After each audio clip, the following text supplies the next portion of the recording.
Hey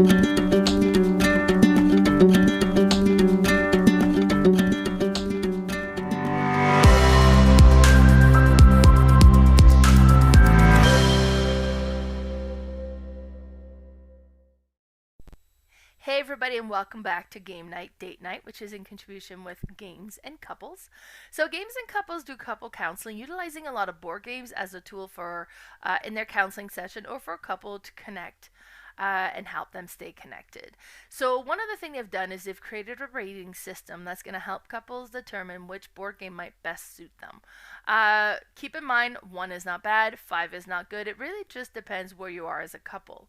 And this rates on 3 different things. The first one is conversation and connection potential. How much opportunity is there to hold a conversation and connect with each other as you're playing the game? Maybe you play a game at the end of the day as a way to catch up with each other, so something that has a higher score here might be better. Or maybe things have been a little tense and flare up easily, so having a lower score might suit you best right now. There's also on the getting to know you. How much will be revealed about each other as you play the game? Some games definitely you can kind of get a feel of how your partner thinks, while other games they do their things, you do your own thing, so it's not as much revealing. And the last thing is potential for hurt feelings and conflict. Let's face it, sometimes most games are competing to have a winner, so then there's a loser, and depending on how the game goes about doing that, might have more conflict in the game. So every week we do a game of the week, and I try to have a theme each month. And when I was thinking of the month of March, kept thinking like the marching ants, so I decided to do for a theme insect games. So the first one that came to mind is Micropolis. Micropolis is a really neat game where you have all these tiny little ant minis that you have. These are your army ants, and you're building your ant hill, and depending on how everything connects, how it's going to score at the end. Now let's have a look at the rating. So for conversation connection potential, I'm going to give this one a 3 out of 5. So it's mid-range. You need to decide which tile you want to select, where you want to put them in your anthill, and you're kind of figuring out, it's like, okay, well, should I go for the different fruit, or should I try to go for the longest corridor, or so there's different things to consider. So because you're trying to figure out what you want to do, there's not tons and tons of room for conversation, but there is some. This is not a very complex game. In the getting to know you, I'm giving this one a 2 out of 5. Most of all, because you're not going to really reveal what you're trying to accomplish. And you build your own anthill, they're building their own anthill, so you may not be paying attention to what they're doing because it doesn't really affect you what they do over there, except if they take a tile you're hoping to get. Hurt feelings and conflict, 2 out of 5 again. There's not a lot of interactions between the anthill.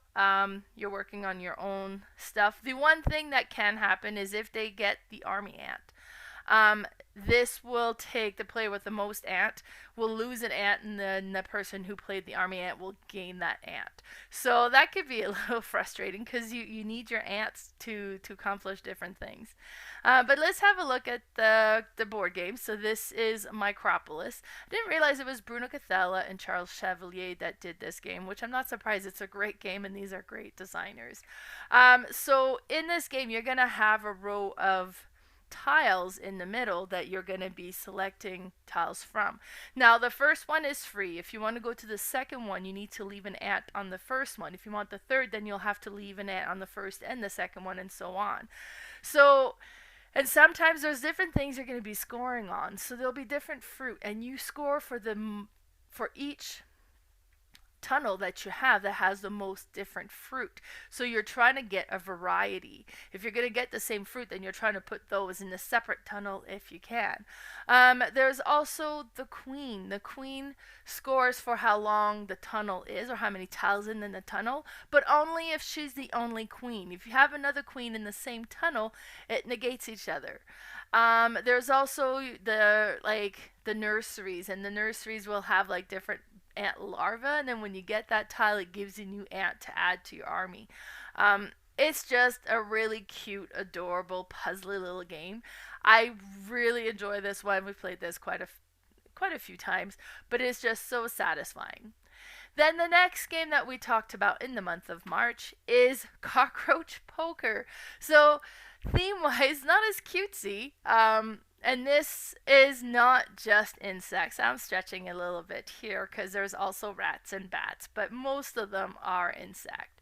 Let's have a look at the rating on this one. So for conversation connection potential, I'm giving this one a 2 out of 5. This is a bluffing game, so you're not going to reveal too much about yourself, so you're not really talking a lot, and it's just going to put a card and be like, okay, this is a fly, and then the other player has to decide whether, yes, it is a fly, or no, it's not a fly and you're lying. So if they guess correctly, whether you're lying or not lying, if they guess correctly, that card is going to go in front of you. If they guess incorrectly, it goes in front of yourself. If you ever get 4 of the same type of insect, you eliminated from the game. So you can play this one 2 players. You can play this one more players.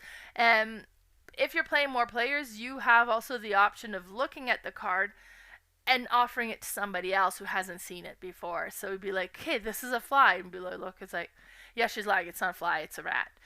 So now that person says, okay, well, one of you is lying. Maybe both of you is lying. Maybe, so because you're not both telling the truth, obviously. And then it's a really simple, super simple game, but oh, so interesting. So with this one, because you're just kind of passing in your, like you have to decide, are you lying or you're not lying? So you're not going to have tons of conversation while playing this one. Getting to know you, I'm giving this one a 4 out of 5. It's interesting to see, can you tell if they're telling the truth or the lie, even if it's just in a fun setting like this? Or are they going to bluff more than they're going to say the truth? And then how are they when they get it? Like, will they trust what you're saying or not? Like, it's interesting to see how your partner kind of deals with this whole situation.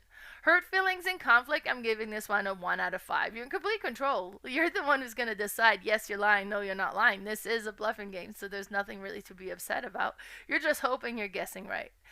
And then this is what the box looks like. It's a small box. This is Cockroach Poker. My version is Cockroach Poker Royale, which is what the game in the pictures are, which plays pretty much exactly the same. It just adds royalty cards, and most of the time we don't even use that ability. We just play it regular Cockroach Poker style. And here's a picture of the game. So we have a frog, you have the scorpion, the rat, the bat, and the fly there. And there's like a dun bug, or like there's a few other bugs in there as well. The artwork is super whimsical and neat and bright. Like, the artwork is really interesting. It's a really fun, quick game. So if you haven't played this one yet, I highly recommend that you give it a try.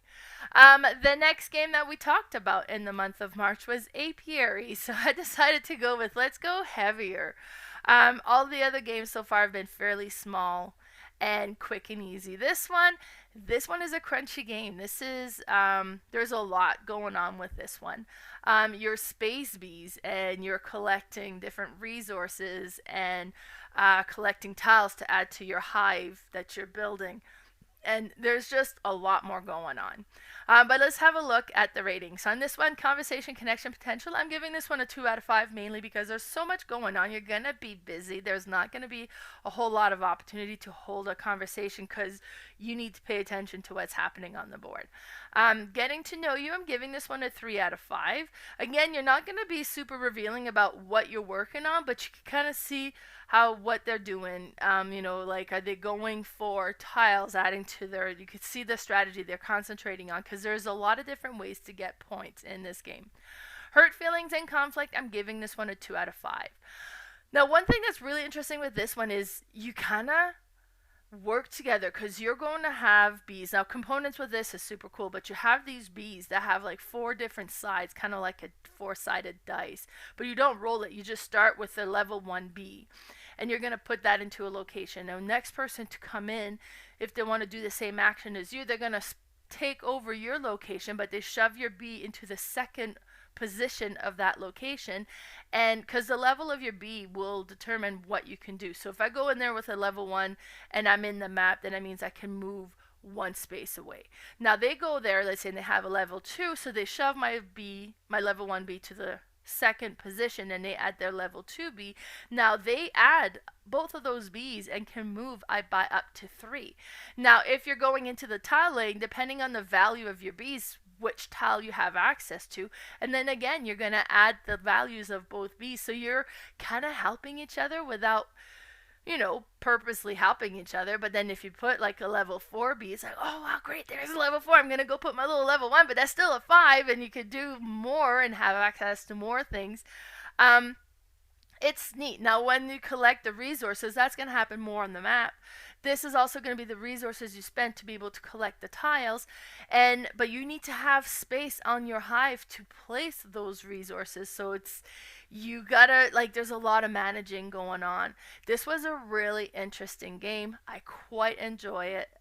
It's definitely has a higher complexity. A Stonemaier game, which is great components and well made. So I quite enjoy that one. Here's a picture of the box. So space bees. I'm not sure how they came up with this theme. I was having a conversation because when I shared the game of the week, it got shared around, and the space beam theme came up, and apparently it was based on a book that the designer had read. So I don't know. Yeah, I don't know what book that was or how she came about it, but it's a really interesting game. And here's another picture of the board. So you can see the different sections. So on the top corner you have the map, then you have the tiles. That yellow section, the yellow tile section, those are end scoring tiles that you're trying to get towards. And then at the very bottom section, those are when your bee levels up from a level 4, they get added, or you get to add a tile to that and claim a different kind of prize, but then it's area control there as well. Whoever has the majority of each section will score a certain amount of points. And then you have the conversion where you can go and activate like a bee dance or bubble. What is it called? Like bubble. Oh, it's gonna bug me now. But anyway, some sort of bee dance, and you can then kind of also pick as to what you want to do there. It's like, okay, well, I'm converting this type of resources in order to be able to make honey or to be able to make wax, and those are resources that are harder to obtain, but they're the resources you're going to need to be able to get the end of game scoring tiles. Such an interesting game. I quite enjoy this one. Let me know what you think if you had the chance to try Apiary, and if not, I highly recommend that you do, but keep in mind this is a longer game and higher complexity. Then the last game we talked about the month of March is the opposite of this game as can be, and this is Problem Picnic. I came across this game at a flea market, so I bought it. It's from KTBG Game, which makes really great component, adorable games. And I thought this one would be really neat and interesting to try. And the dice are so bright and beautiful and have little ants on it, so I was excited just for the dice alone. Now, conversation, connection, potential. I'm giving this one a 4 out of 5. You can most definitely hold a conversation while playing this game. This is a dexterity dice rolling game. You're just trying to roll the dice onto a card. You can have a conversation the whole time you're playing. Getting to know you, 1 out of 5. This game is simple and very much dexterity based, that it's not going to reveal a whole lot about your partner. And then hurt feelings and conflict, 2 out of 5. The main thing that can happen in this game is that they knock your really well rolled dice off the plate, and now you no longer have area control onto that plate. But here is a copy of the box. I mean, the artwork is just adorable. This is a smaller game. It plays super quick. It's a simple game. Like, it is just a quick roll. But this would be a great game to just chit chat as you play. Just something to kind of have on the table as you connect with each other. And here is the game. So depending on the number of players, how many picnic pieces, cards is going to be in the middle. And then you're going to take turn rolling the dice from your anthill, and you have different size dice, different shaped dice as well, and there's a bunch of end scoring, end of goal scoring. So, end of game goal.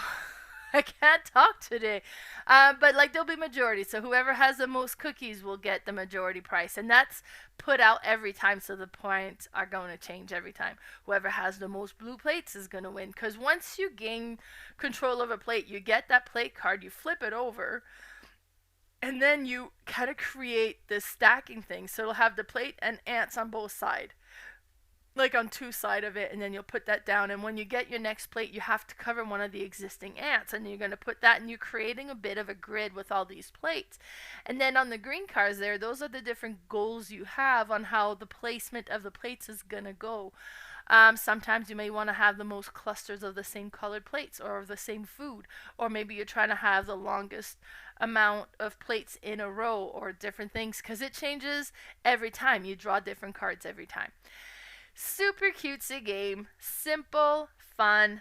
Dice are just beautiful. So if you like just tossing dice over a neat little beautiful looking game, this would be a great one for you. And that was it for the month of March. So be sure to follow us on Instagram. My Instagram page is Mel's _ board game _ room. We also have Games and Couple. On Facebook, it's Mel's Board Game Room and Games and Couples Love in the Age of Board Game. And our YouTube channel, Mel's Board Game Room and Games and Couples Love in the Age of Board Game. Bye, everybody.